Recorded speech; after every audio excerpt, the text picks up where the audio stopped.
everyone. Welcome to episode 5 of Alberta Founders Podcast. We're still alive at episode 5. So thanks so much for tuning in. Today I've got my friend Jeremy Hunter from Omneo Incorporated. Hi, Jeremy. Thanks so much Hello. for joining us. Fun story. Me and Jeremy actually met on an online dashboard of Platform Calgary, and then we introduced each other, and we were really interested to introduce Omneo to the world because I really liked the idea, and that's why we communicated, and Jeremy accepted the request, and here we are. So thanks so much, Jeremy, for joining us today. It's my pleasure. Thank you for having me today, my friend. Perfect. All right, Jeremy, would you like to introduce to the folks watching what exactly is Omneo and who do you folks serve as a market? So to keep it simple, hi, I'm Jeremy Hunter. I'm the CEO and founder of Omneo Incorporated here in Calgary. What we're trying to do with Omneo is prevent car theft in Canada without using, wireless software. So things like Bluetooth, RFID, cellular signals, trying to make it so cars can be protected instead of hacked into. Okay, that's pretty cool. Wow, that's a great invention. So, do you think this would work for small size cars, mid-size sedans, or SUVs, or for every sort of vehicle, or you have some specifics? It's a really good question. So yes, we can do it for, as you mentioned, larger, medium, smaller size. And the benefit of this as well is that we can do it in older cars as well, which are more focused around the specific analog functions. So like the wires actually, crisscrossing where the steering column would actually fully connect to the wheel weld, etc. And we can do it in more modern cars, which are focused around primarily software and wireless handling. Wow. Yeah, no, I remember watching those Reacher movies or there's James Bond, the person just punches through the window and cuts off some wires and the car just starts. It's going to be quite a journey. The biggest thing is I wanted to do it in a way that is tailored to you, to the person watching this, for instance. Everybody deserves to feel safe and deserves to actually be safe. Yeah, no, absolutely. Well, the next question is, what's the one thing that annoys you the most in your business? Like people have sales calls they don't want to take, or they don't want to do video-based marketing. What is the one thing that annoys you the most in your business? That's a really funny question because I'd say when I was starting this, the thing that annoyed me most was that it's really ambiguous what the rules are, quote unquote, as to, how to get into business. What am I supposed to do? How am I supposed to figure out this is my idea?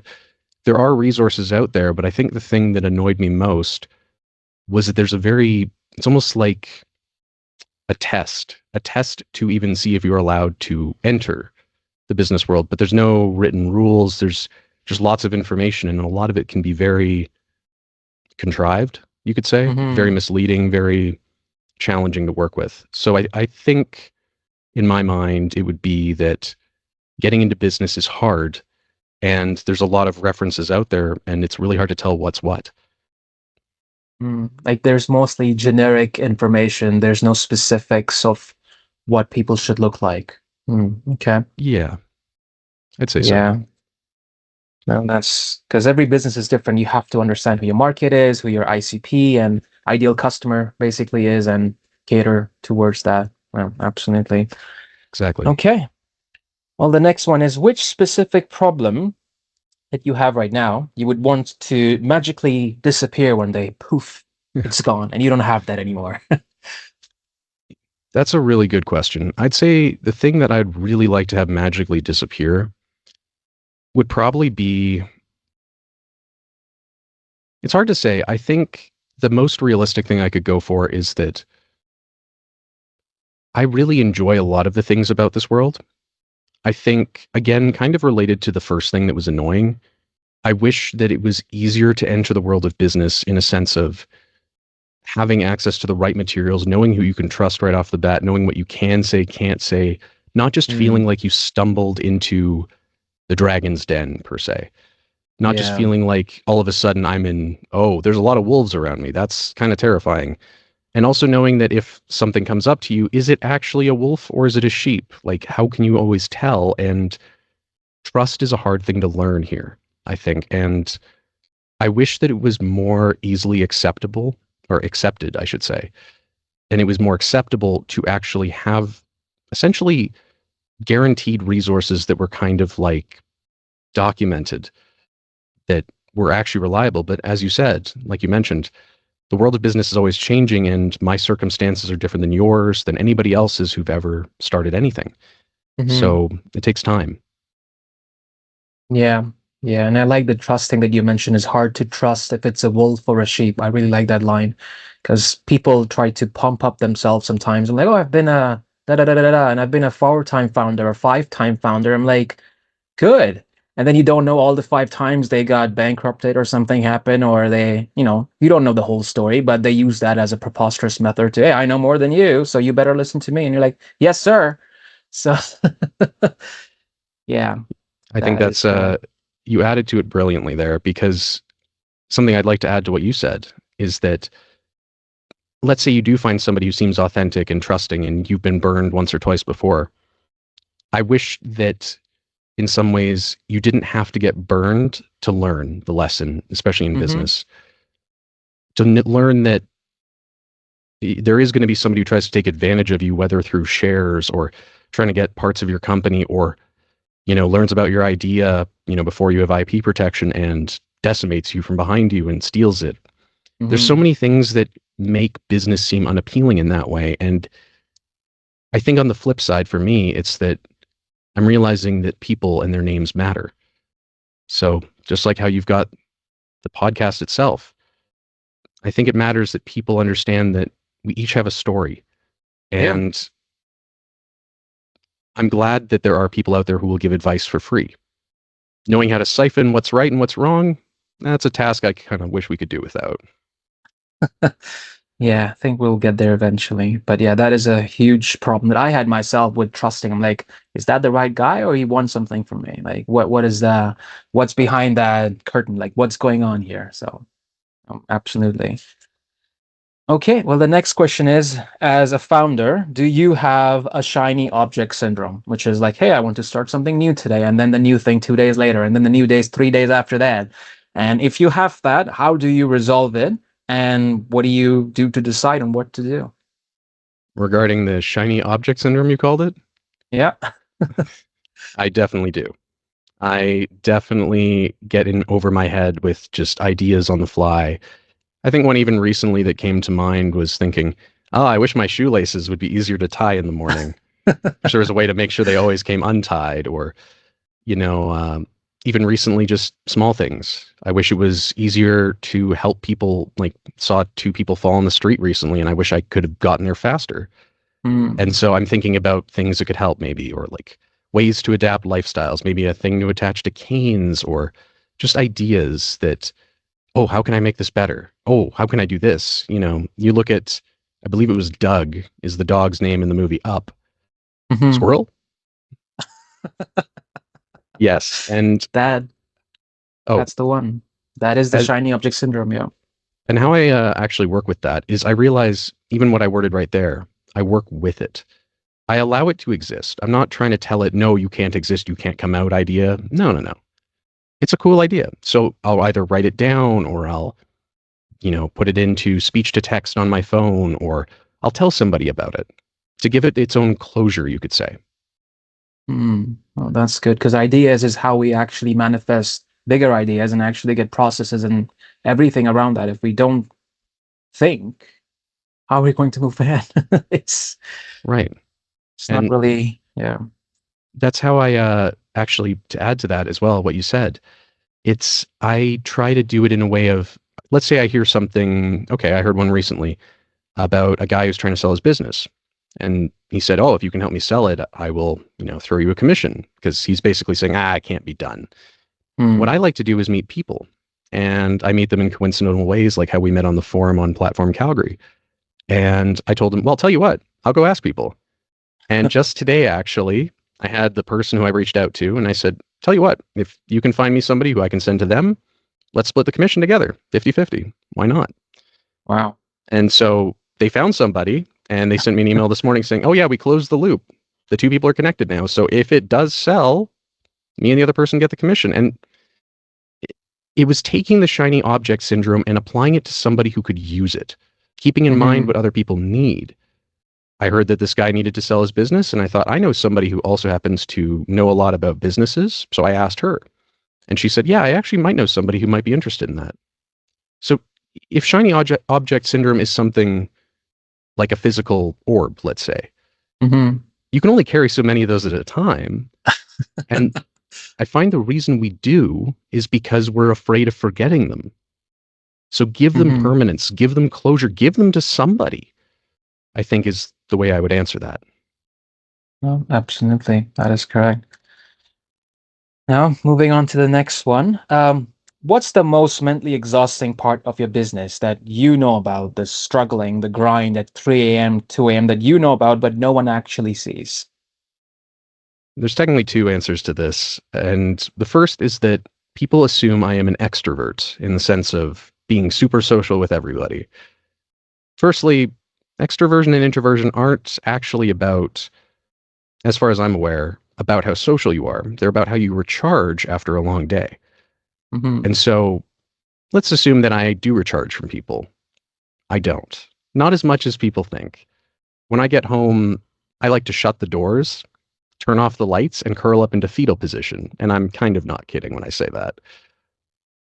And the big thing is maybe I'll play video games at my computer. Maybe I'll just go to my room and watch some TV, just under the covers or whatever. The thing is, people don't see the struggle of how do I deal with social battery recharge? And when it's empty, it's empty. We all, I Mm. think, deal with battery recharge or low battery in days. We wake up and we think, oh, I do not want to interact with people. And that's the second answer to the question as well, which is on the days that I have to interact with people but don't want to, how do I push through that? Slow. I'll say that much, slowly. And I've kind of coined it into its own term called Saturday Jeremy with the Oh, help of a wow. friend. So if you happen to see Saturday Jeremy or SJ, I'm not replying with my long speech to text typical replies because I often will do speech to text off my phone to save me on time instead of typing. I'm a terribly slow texter. And what that's helped me with is that when people see me replying with, hey, by the way, this is Saturday Jeremy or SJ, like this is my slow rest day, I'll still reply, but it will be very to the point. It'll be very like, cool. How's that going? Nice. Thank you for telling me. But it's like, and I have a headache that day is probably it's essentially Yeah. screaming. So they know. I will tell them this is Saturday, Jeremy. They know that means, and if they ask, I'll say that means there is no BS today. There is no baloney in the kitchen. It is simply tell me what's on your mind and please Leave leave me me alone. alone. Just get a single K. Are you doing okay, Jeremy? Yeah. Is it okay? K. Call me better. I K. Like, Oh, it's funny you say that because I actually teach people in a few of the methods I do that don't reply with anything less than 3 words to anything you reply to. yeah. And the reason for that is like, well, one, it prevents Saturday Jeremy from doing K or okay as a reply. The second, though, is because I know that I don't personally like getting replies that are just cool, period. Yeah. K, period. So I want to try to lead the leadership on that. I'm not going to change other people, but I can try to make myself a little bit better. Absolutely. Yeah. Because you basically what you do, you'd expect the other person to reciprocate in some way, shape, or form. If you don't respect their timeline and that sort of scenario, they'll remember it. Like, oh, Saturday, Jeremy came on a Wednesday morning. Okay. I'll see that next week. And what happens? I'm like, yeah. And then they reply back to you with K, cool, question mark, exclamation point, dot, dot, dot. The season there, Yeah. why not? It's mutual respect in this business. But yeah. Well, the next question is, what was it in your business that you thought in the beginning would be very easy, but eventually it was way harder than you expected? That's a really, it came to my mind instantly as you said that. So to reiterate, what was something I thought would be easy and turned out to be not? Grant applications. Just Oh, I know that. Yeah. even related to that, I'd say bureaucracy of a lot of systems and how they want you to go through certain channels to talk to certain people to do this particular thing, and it's just so not only did Mhm. I have to, relating to my previous answers, not only did I have to learn the rules that I'm still learning, I don't know, and having to learn who I can trust, which I still don't fully know who I can, fully trust and whatnot. Yeah. But I also have to learn now that I don't understand these systems. I don't know who I'm supposed to talk to. Can I even trust this person? And the mind compilation is just like everything blurring together. And then you have to write the grant. And my first application with a grant was realizing that a lot like with resumes, a lot like with job applications, it feels like you're answering it right until you get it back and it says, nope, that's wrong. Try again. And I gave you what you asked for. And then you realize that it's basically its own educational degree Hmm. because there are things they're looking for, but you're not going to find that in your typical colloquial or regular language. And so it's kind of learning, okay, what's the secret password for this particular sentence? Is there a secret password? Who do I have to talk to get that secret password? Is the secret password something I can even get?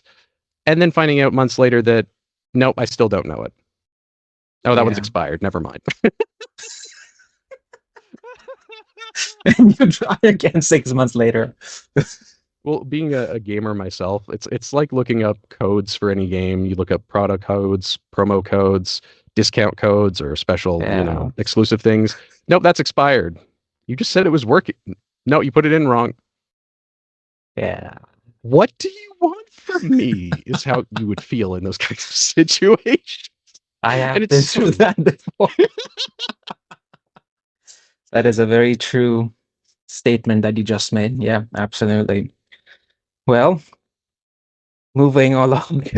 The next one is as an entrepreneur, have you been dragged through quote unquote fire on this path? And what is it that you do every day to face the chaos and turn that into clarity? Do you have a favorite mantra, favorite technique, or a favorite food item? Or what do you do actually do every day that gives you that clarity and focus? so I have kind of two answers for this. And one of them is definitely, I don't think, something you might expect. And to all those out there, you might not expect this either. Chaos, I like to embrace in the sense that if it's chaotic, there's a GIF that has Elmo sticking his arms up like this and looking up at the world, and there's fire in the background, like the flames going on. And it's just Elmo screaming in chaos and fire. Why? Don't know, but I like it. And I think part of it's relating to my previous answers in a more articulate and fair way is that I try not to look at difficulty as something that challenge, trials, moments, bad experiences. I try not to look at them as something that I need to, let's say I need to forget about it or, oh, I'm over it or, something like that. I actually like Hmm. to call it, I wonder if I have one. It'd be really funny if I had it here. Well, either way, the saying goes like this. If you treat things, let's say things you're over, bad experiences, grant applications, like we were talking about earlier, my great experience with grant applications, I can look at it like a spring. Now, like a spring, let's say it's a metal one, I can stretch it out. But what happens if I even hesitate a little bit? If I Hmm. flinch, it's going to come back and it might snap on my hand. That would be kind of like me saying, oh, I'm over it. I'm over it. It's not bothering me anymore. I'm creating that tension. But if I slip up even a little, it'll come back and bite me. The second is kind of like saying, oh, yeah, this thing doesn't bother me anymore. I'm better than it. It's like Hmm. compressing the spring again. But again, if you flinch, it might end up snapping on you. And the reason I bring it up this way is one, because by talking about something, are we really over it? Food for thought. The thing Hmm. I like to do related to my mantra, I guess you could say, is that I like to take a third option of my own. So I take that bad thing, that bad spring, let's call it, and I'm going to pretend that I'm in my own little museum right here of my own mind. And I'm going to take that spring and I'm going to put it up on its own pedestal. I'm going to put it up, give it its own little name plaque or plate, and I'm going to admire it in my wall of art. And the reason for this is because I'm not trying to tell it what to do. I'm not trying to make it something it isn't. I'm not trying to forget about it. I'm acknowledging it happened. I'm respecting the fact it exists. And I'm Hmm. honoring the fact that it's part of who I am. I'm not trying to change. I don't have to like that spring. I trust me, grant applications, I have a few words for. But admittedly, I think my approach is to acknowledge, respect, and honor not just my own memories, but people as well. Hmm. No, that's correct. And the way I look at this is if it's painful for me, that means it will be painful for the next person who wants to copy me. And if there Okay, is that pain, wording. yeah, I mean, if there is pain, that means there is a genuine problem that no one has fixed before. That means there is something there. It's like a hidden treasure. It's like there is a giant pile of mud. That's what I'm seeing right now. I know there's something inside. And if people haven't gone all the way in, I mean, maybe I should go. And if it's hard for me to dig 10 feet deep, it will be way harder for the next person because they don't even know it's 10 feet deep. So, Well, I'll tell you what, I'll even play devil's advocate here. So my logic there is that I can't predict if it's going to be easier or harder because everyone's different. We all have different backstories, criteria. What I do know is that I can meet people where they are. I can do my mhm, best to say, hey, Ems, let me come meet you where you are and can I walk with you? I'm not going to change your journey. I'm not going to tell you where to go. I just want to be present there with you. And maybe I can help point out things, but I'm not ultimately, you know, a presence trying to change your path. I'd be more like a flashlight in your hands or a torch. I can help you illuminate the walls, but I can't be the one to walk the journey for you. So why would I be that? I'll be the best support that I can, not the other protagonist when you already are. well, the next question is, what advice as a founder have you gotten from people that turns on your BS meter like, ta-ting, that's not going to work? It's I think the most recent one would probably stand out to me. When people say, well, this is going to bother some founders, I'm sure, but why not? I'm saying it anyway. If somebody says, hey, I figured this thing out with AI, okay. First question I always ask them, and this kind of applies to everybody, is firstly, do you know what AI is? Or as we call it, AI. And I think a lot of people have misunderstanding. So I like to ask them what they think first. The second thing I ask them is, okay, if it's your business, so like let's say healthcare or food plus Hmm. AI, what I like to ask them is, okay, how much of your documentation and everything you've done in the business is made by you versus your AI? Hmm. The reason I ask this is for the third question, which is simply, okay, how much percentage do they have? Let's say they have 60% of all your paperwork or documentation that you initially made. Who really do you own the AI? Is the third question I ask. Hmm. Because if you don't, or don't have some sort of contractual agreement with the original AI company, let's say OpenAI, ChatGPT, for instance, or we could say Microsoft and for their version, or Google. If you don't have a contract with them and they have 60% of your documentation of your company, they technically own the majority of your documentation for your company. And I feel that what annoys me is there's a lot of people out there who don't understand how much of a liability it is to not actually own your own documentation. We talked a bit about this earlier, that Hmm. it's kind of like if I don't know, give out all my video games, my physical copies, but I let people write their initials on my discs along with my initials. Do I really own those games anymore? Well, I Hmm. do, but I also don't. So if I want to go sell it, and let's say the video game store says, okay, but we need both the people who signed it. Oh, crap. It's not entirely mine anymore. I can't just make the decisions. That's what I try to tell people, is that be aware of the services we use. And I wish more people were informed about this. Yeah, be mindful of the ownership of the final product. Yeah. And all its little components as well. Yes. Hmm. Yeah, Like like doing a project who, in school. yeah, like who owns this thing? Like you made this with AI, but do you own it? It's actually related to my logo as well, which you can share in this video if you'd like. I actually remade it on Microsoft Paint. Oh, wow. And I mean pixel by pixel. And I mean, don't do that if you can avoid it. Initially, Wow, my that. logo was made by AI, but I realized it's not really mine. And I went to go fill in the colors and realized, wait a second, I can't just do paint bucket fill black in the black sections or fill purple in the purple sections, because Hmm. AI doesn't actually do color that way. It technically does like one little letter or number in the hex code a little bit differently per tile per pixel. You Hmm. can't just paint bucket fill a whole section. Technically, that's its AI signature in there. Yeah. So I Yeah, no, remade it pixel absolutely. by pixel, and don't waste the time on it, but please feel free to take a look. And don't ask me how to do it again because I probably won't. I don't have to. We will definitely put the logo and let people see and see how It's going to be up in this corner. Perfect. Well, let's move on to our second section of the podcast, which is the rapid fire round. The Mm. idea is that you would answer in one or two words or three words maximum. That's the whole point of a rapid fire round, and we will go quickly. And so you are just answering immediately. That's the whole point of this. So are you ready, Jeremy? Let's do it. Okay, perfect. The first question is one tool that you swear by. Voice or speech to text. Speech to text. Okay. One tool you'd never use again. Most of Microsoft's utilities. Okay. What is your favorite book? Favorite book.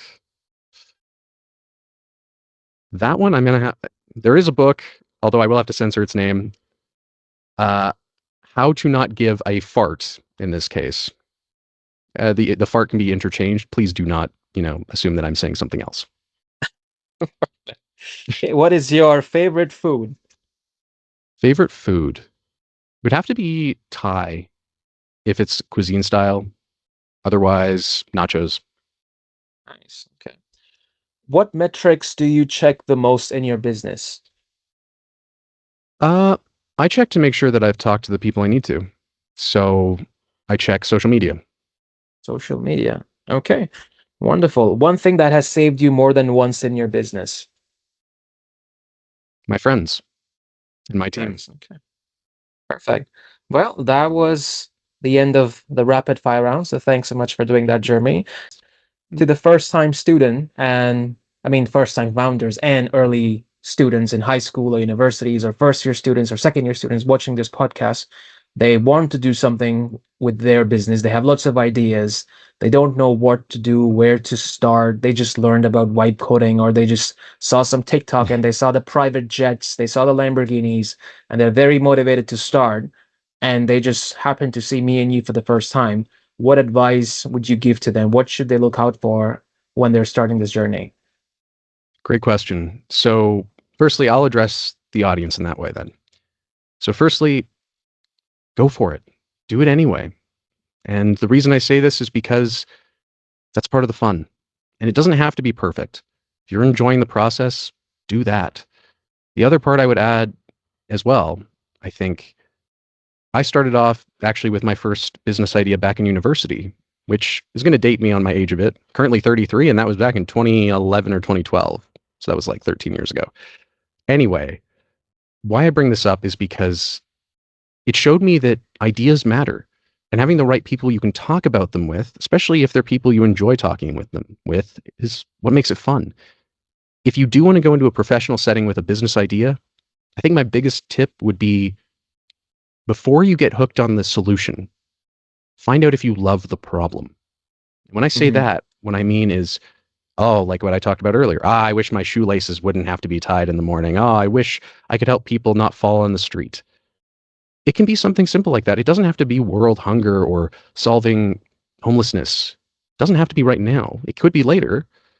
And yet at the same time, problems aren't just, oh, that's such a problem. No, they can be inconveniences. I wish my coffee didn't, drip out of my mug. Well, a solution to that would be to patch up your mug or get a new mug. Pretty simple when you think about it. Or if you're worried about knocking the mug over, if that's the real problem, well, find a way to keep it up a bit better. And Mm. maybe you already have the solution. I think the thing is finding something you wish could be fixed or changed or that might feel unsolvable and finding that other people experience this too, and then finding an answer together. Those people are going to be passionate about fixing the problem or solving the problem, but they are ultimately in love with the problem. That would be my answer. Yeah. Find a problem that you can love enough to sustain the fire. Eventually find a solution. Exactly. Thrive in Okay. the chaos, as I said. Absolutely. Well, it was great having you today, Jeremy. Thanks so much for sharing your tidbits, your recommendation, and sharing your journey with us. We wish you the best of luck with your next grant application. That's just me right there. And thank you so much for joining us today. It was truly a pleasure, my friend. And thank you once again for having me. Have a wonderful night.